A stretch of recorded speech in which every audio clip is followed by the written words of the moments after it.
Fasta'inu bis-sabri was-shalah. Jadi minta tolongnya sama Allah dengan sholat. Udah aja kalau misalnya kita lagi ada masalah, saya pengen sama menikahi perempuan itu, cuma kayaknya nggak selevel nih.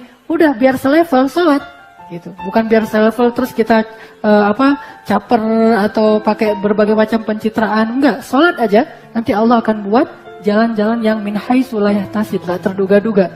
Jadi ini cerita nih pemuda hijrah banget nih, dari rockers kemudian jadi seorang yang rajin ke masjid karena ada seorang perempuan yang namanya Sarah yang dia cintai dan Allah mempertemukan dia. Ini mudah-mudahan bisa terjadi juga di Al-Latif insyaallah. Aminin ya akhwat ya. Itu yang pertama ya, doa sama Allah. Yang kedua, say I love you. Nah, pernah nih ada seorang sahabat lagi duduk sama Nabi, tiba-tiba datang seorang laki-laki. Terus sahabat ini bilang ke Nabi, ya Rasul, saya itu cinta sama laki-laki itu karena kesolehannya. Jadi cinta karena Allah. Terus Nabi tanya, kamu udah kasih tahu ke dia kalau kamu cinta sama dia? Belum, kata dia. Kata Rasul, kalau kamu mencintai seseorang, katakan kepada dia, ana uhibbuka fillah. Kalau kepada sesama laki-laki, kalau kepada perempuan kan bukan ana uhibbuki fillah, I love you. Kan gitu aja ya, biar lebih berasa gitu kan. Say I love you. Jadi yang udah nikah nih, coba tanya muhasabah diri kita, sehari berapa kali kita ngomongin love kepada pasangan kita? Harusnya minimal setiap hari itu sekali. Dan alhamdulillah saya sampai hari setiap hari masih ngomongin love, tapi dengan cara yang kreatif. Jangan cara yang sama, kalau cara yang sama mah basi ya, 3 kali udah gak enak.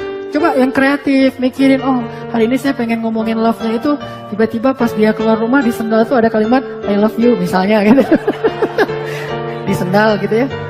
Kalau atau pakai agak-agak bahasa gombal gitu kan, kamu tahu nggak paku apa yang paling dalam misalnya? Paku apa? Paku cinta padamu gitu kan? Kan jadi, aduh kok ada ya? Jadi berasa gitu kan? Jadi say I love you itu yang sering gitu. Bilang I love you kepada yang bukan pasangan itu nggak berpahala, tapi bilang I love you kepada pasangan itu pahala. Dari sisi mana besar pahalanya? 1, nyenengin hati orang yang beriman. Kata Nabi, sebaik-baik amal itu menyenangkan hati orang lain. Nah, menyenangkan hati orang lain, kalau istri itu luar biasa pahalanya. Jadi agak-agak kreatif, gombal-gombal dikit, tak apalah. Gombal warming, gak pernah gagal tuh. Tuh, barusan gempa ya? Enggak deh kayaknya. Ah masa? Iya enggak gempa. Jantung aku tahu yang gempa gara-gara kamu. Nah kan? Jadi gombal warming tuh gak pernah gagal menurut saya. Saya alhamdulillah beberapa kali ngegombal berhasil gitu. Selalu bisa buat ceweknya berbunga-bunga dan itu nyenangin hati dia dan bertambah cinta kita. Jadi gombal aja deh. Tapi gombalnya tuh yang tulus. Karena ada gombal yang benar-benar lebay, tapi ada gombal yang tulus. Kalau gombal yang tulus tuh kita perhatiin dulu. Kayak saya pas lagi jalan sama istri saya di toko buku. Saya duduk aja dari jauh perhatiin. Pas sudah nanti ketemu dia, kenapa ya aku kok pas di toko buku tadi nggak nyaman banget? Kenapa? Sakit ya? Kata dia gitu kan gitu ya. Enggak, soalnya aku ngerasain jantung aku tuh nggak ada di dalam. Soalnya lagi jalan-jalan nyari-nyari buku kamu gitu kan. Itu kan terasa, oh ya gimana gitu. Ya Andre Taulani gitu deh. Tapi saya nggak ngelihat Andre Taulaninya ya, emang spontan aja keluar. Pertama memang dulu ada bakat sastra dikit, ditambah lagi berbunga-bunga, katain aja. Insya Allah itu akan membuat suasana hidup kita tuh jauh lebih nyaman.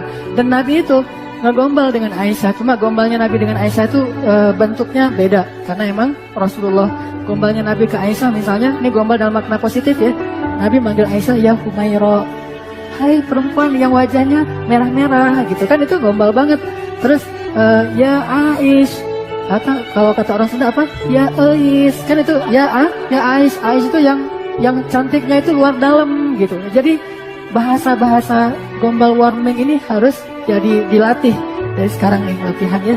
Tapi latihannya sendiri dulu di cermin. Kira-kira saya kalau lagi gombal di cermin kelihatan nggak kalau saya bohong gitu? Jadi biar bagus nanti pas sudah nikah. Itu bagus banget, luar biasa kalau kita bisa ucapin I love you kepada pasangan kita setiap hari lewat SMS.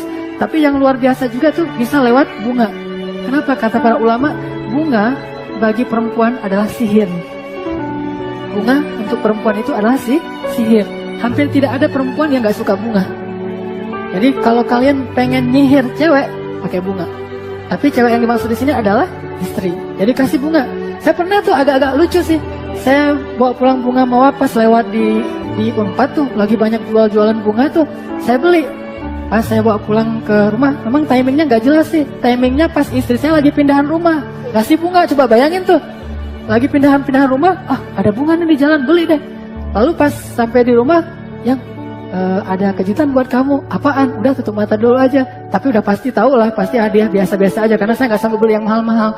Terus pas dia buka matanya, loh bunga beli di mana? Pokoknya nggak usah tahu. Ya makasih ya. Terus apa gitu kan ya?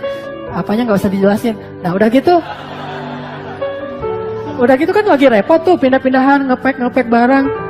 Besoknya sampai, yang bunga kemarin mana? Aduh, ketinggalan di rumah yang lama. Kan itu nggak keren banget tuh. Makanya kalau mau ngasih bunga, cari timing yang lebih tepat gitu.